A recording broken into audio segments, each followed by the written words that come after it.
I've thought of honestly just writing out the time, closing up shop, and maybe doing something else, because I didn't want to go through having to rebuild this gym all over again.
Why do you feel called to this work? Why do you feel called to teaching?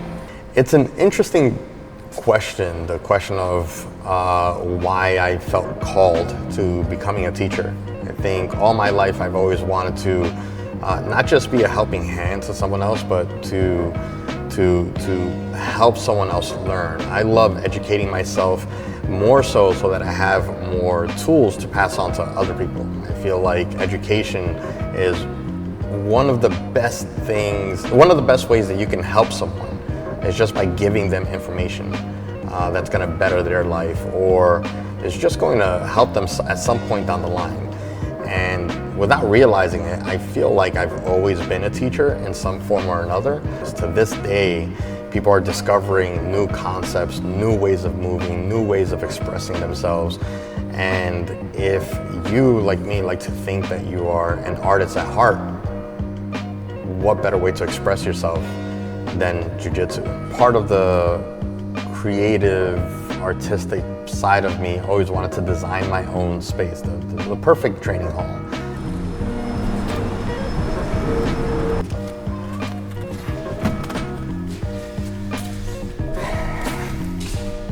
This is the Dojo 3.0. It's the culmination of over 10 years of this idea of what the dojo is. It's the third location that we're going to move to, and hopefully the final one. So you can say that hopefully this is the dojo in its final form. This before, a little bit of background on the building itself. Before I got into it, if you look at the space a little bit as we pan around, it looks like an art studio. That's because that's what it was. This was a private art studio for a very famous artist who shall not be named. And as soon as I saw the space, I knew that this is what the dojo needed to be in. This is where we need to be in. My intention with the design of the dojo now is to provide different environments within the environment for you to focus on yourself, to focus on your own goals, but also so that you don't feel like you're in the same space all the time. When you go into the grappling room, it's like you're teleporting to a completely different space than when you walked in. Okay? When you step onto the Muay Thai mats, it's something that's completely different than any other gym that you've ever been to. It's important to me that the dojo is designed in a way that's conducive to that childlike mentality of play. I want you to come in here and not just be an artist, but I want you to have fun as you're an artist. And part of that fun is in how awesome this space is. So I hope that when students come in, that they're inspired by the space to want to study, to want to be artists. Quite quickly, I realized that in order for me to grow the business and to grow the dojo, I had to stop working the dojo. I had to find help. I struggled a lot with shedding off some of these responsibilities, but I realized how important it is to start bringing in help, start bringing in some new leadership. And that started with the Muay Thai program. And I got to know Brett and Kim Hlavacek through a mutual friend of ours. We have Muay Thai champions, multiple time Muay Thai champions in our gym. We have a plethora of fighters. We have a program that barely fits people on the mats. Yesterday's class had over 40 people on the mats, which I cannot believe that we can have a fundamentals class with more than 40 people in the Muay Thai class. The next thing that I needed help with was the kids program. After some time, I got to know Josh. Josh has had quite the path to getting to the dojo. He's from California, so he understands that West Coast vibe of jiu-jitsu. The moment that I saw that he felt like he was a part of the dojo, and I realized how much passion he has for teaching, and the fact that he's already decided that this is what he wants to do for the rest of his life, I knew that this was somebody that I needed to have in the dojo to help run the kids program, the next generation of competitors and the next generation of dojo members that are going to lead us, right? He's also become my second hand. He's also become the person that I can leave the keys to whenever I have to step away or if I have to focus on the business side of things. He's our gym manager and he does everything that I've had to do in order to build the business. Part of it is so that he learns how to run a dojo so that the day comes where he owns his own school, he has all the skills needed for that. The Nogi program is being run by Giovanni Rosario, another person that's so to speak a bit of a Ronin, or at least was a bit of a Ronin. I remember the first time that I rolled with him, I couldn't believe how good he was, and I couldn't believe that he wasn't a black belt. He's a brown belt that has also trained at a few different schools, has had these same aspirations of someday becoming a full-time instructor and kind of following the same path that I decided to take on myself. They love the community and they love being a part of this community and they want to someday have a community of their own. Along with our core staff, we also have Kenny, who is the grappling doc. He's not only a doctor of physical therapy and our kind of staff specialist, he's not only the strength and conditioning specialist of the dojo, he's also our head wrestling coach. I couldn't imagine anyone else that could be running the program at the dojo. He's a little bit of a brute, you could say. He doesn't run the easiest wrestling program, but I think that's part of the whole wrestling culture, right? You're here to learn how to survive, and there's nothing that's gonna break you down and teach you how to survive more than wrestling. Along with our wrestling program, we also offer a judo program, which is led by Issa Freelander. Issa is an international competitor, black belt, decorated black belt instructor, and it makes me proud that we can host a woman-led class, a woman-led program by Issa, and she's not the only woman that we have leading classes. Again, I mentioned Kim Hlavacek, who runs our Saturday morning programs and stuff. My goal is to expand on programs that are led by women. Every single instructor is equal to each other just based on their ability to teach.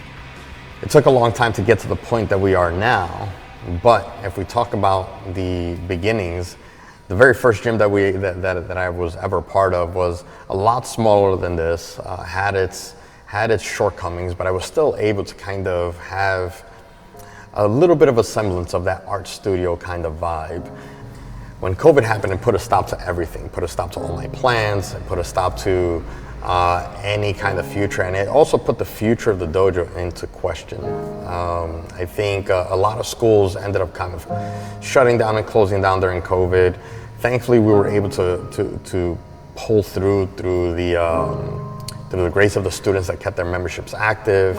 We didn't get any real assistance from the government, unfortunately. I was able to grow the first version of the dojo to a point where I was ready now to move into Bushwick. But then when COVID happened and it set us back a few years, all that money, all the plans, everything that I've done in order to kind of prepare us and put us in that position, I had to use it to keep the dojo alive through COVID. But once we came out of COVID, it was now back into rebuild mode. So you could say that this was like the second time that we're having to rebuild the dojo so that we can get to the point where we can move into Bushwick. And luckily we were able to. Growing up with my dad having a business over here in this area, I was inspired to kind of, come back to the area and put my spot in there, kind of plant my flag, right? When I found what would be the second location for the dojo on Star Street, I was instantly in love with the space. it to me felt like old Bushwick. I knew automatically that that was where I needed to be, and I did everything I could in order to take over the space. This dojo, in my opinion, was going to be the future of the dojo. This is going to be the last place that we're ever going to be in, because I felt like it represented who I was, where I came from, and where I wanted the dojo to be in the future. When we took over that space, I never ever thought that we would run into another situation where we needed to survive. Shortly after moving into the space, the building unfortunately got bought out. The space that I thought was going to be the future home of the dojo is now in peril. I was informed that I had a year to move out of the space. Essentially, I was being moved out of the space, just like so many other businesses were moved out due to gentrification. You know, after coming out of COVID, after having to survive broken partnerships, I did not think that I was going to have to rebuild the gym all over again. I've thought of, honestly, just writing out the time, closing up shop, and maybe doing something else, because I didn't want to go through having to rebuild this gym all over again.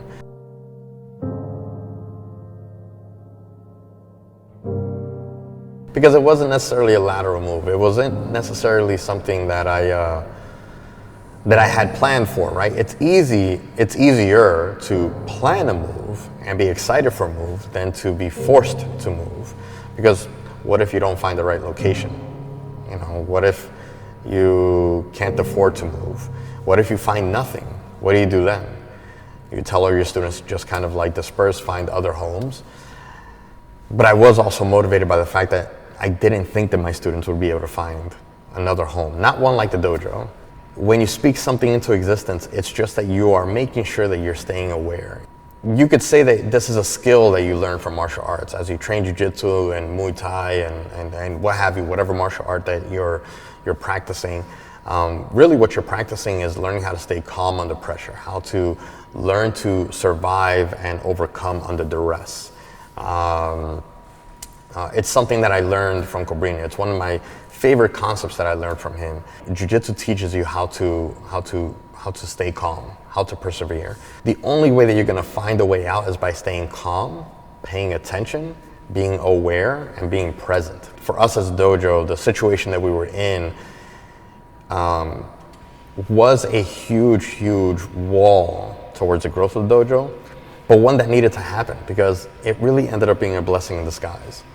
We were able to find a beautiful space on Star Street that I fell in love with the moment that I saw it, because I felt like it represented what I felt like old Bushwick was. You know, old kind of gritty warehouse that can still have the semblance of an art studio.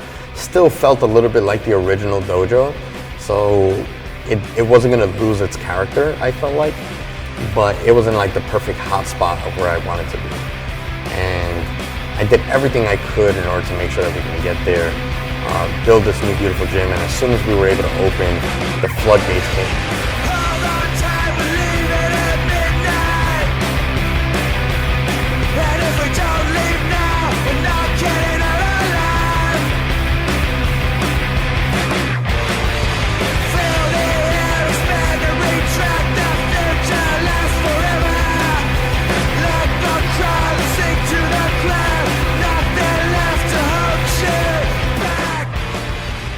The space was too tight, the space was uncomfortable, the space was difficult to be in, and I started seeing all the flaws and the cracks of that space. What am I going to do to fix this new problem? A good problem to have, but one that needed fixing anyway. If I wanted to continue growing the dojo, I needed to now look for another space. If that wasn't happening, I would not be forced to look for a new space, a new home for the dojo.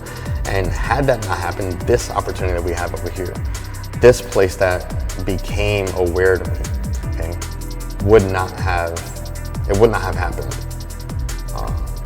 What we have now, what we will have now and for the future, could not have existed without that moment in time happening, without that day on our first anniversary. I want when people visit New York to set this on their agenda as a place that they have to visit. a place that they have to go to. Whether you train here in New York or you train, outside of the country and stuff like that, when you're in this area that you feel like you have to go to the dojo at least once. When you come in here, I want you to feel like you're visiting an art gallery. It's important to me to kind of keep that same spirit of the space as we, design and develop our mat space, our training hall. Anyone that steps onto the mats can become an artist because no two grapplers are ever going to be the same. That, I think, is the most beautiful aspect of what we do when it comes to jiu-jitsu. I would say that the dojo is still a relatively young team. We've been around in some form or another for some time. My goal is to break into the top 5 schools, top 3 schools in all of New York. I know that there's a lot of facets to that, but it truly is important to me that we get there from an environment standpoint, experience standpoint, because once we have the environment down, once we have who we are out there, everything else will come as far as like competition accolades and student numbers and all that stuff. I'm not super concerned with the having the most students in the world. I'm more concerned with having the right students. I'm more concerned with having the right people because, again, the environment, the community that we have is too important to the future of the dojo. I am lucky to have found this new space. I'm now more invigorated than ever to deliver to you guys the most beautiful space that you could ever train in. And it is thanks to you guys that we have this beautiful space, but it's also really important to me that I thank the people behind the scenes, the coaches that have given their time and energy to help develop the classes and support the people that put in time and work in building this beautiful space. It's extremely important to me that I thank the Garcia family. The Garcia family has not only did the Garcia family give me 2 kids that I feel like are my own, in Fred and Aiden, 2 kids that I can kind of drive into the ground and, make them slaves and then send them back home so that mom and pop can do the rest of the work and whatnot. But they've given me like an extended family, not, outside of the dojo as well.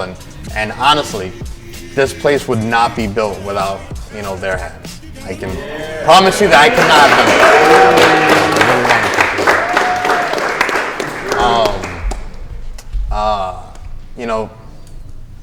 it. I don't know what else I can say, but thank you, because this is a vision that I've had for more than 10 years.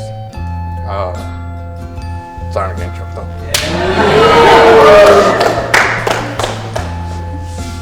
I like to think that as martial artists, we should be training in a space that's conducive to being artists, which is why I wanted to give you guys a space that's more like a gallery than just a gym. This to me, not only was it formerly a private art studio, again, the space is more of a gallery because I want you guys to all be inspired to work on your craft, not just come in here and work out, but work on your craft as martial artists, as people, as competitors, whatever it is that you guys are looking to get out of the dojo. And for me, it's less about having this big, beautiful space that we now have for myself and my own ego, but it's more to give you guys this big, beautiful space, a place that's unique and a place that you can't find anywhere else. So with that, welcome to the new dojo.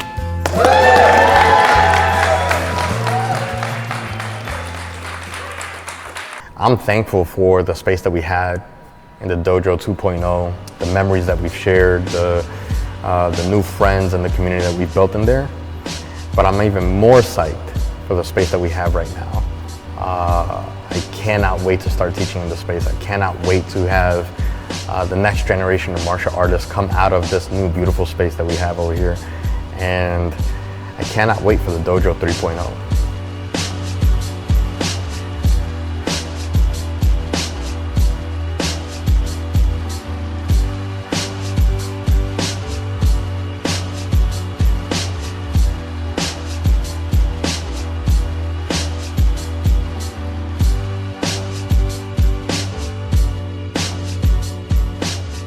If you could describe us in one word, what would it be? I don't want to use descriptors that are used everywhere else. It really is indescribable. It's not something that you could just put into words. It's something you have to feel. And the only way that you can feel it is by stepping into the dojo and experiencing it. You know, it's an experience within itself to go into the dojo and talk to the people and step onto the mats and even just watch. It's an experience like no other. So if there was a word to describe it, it would be indescribable.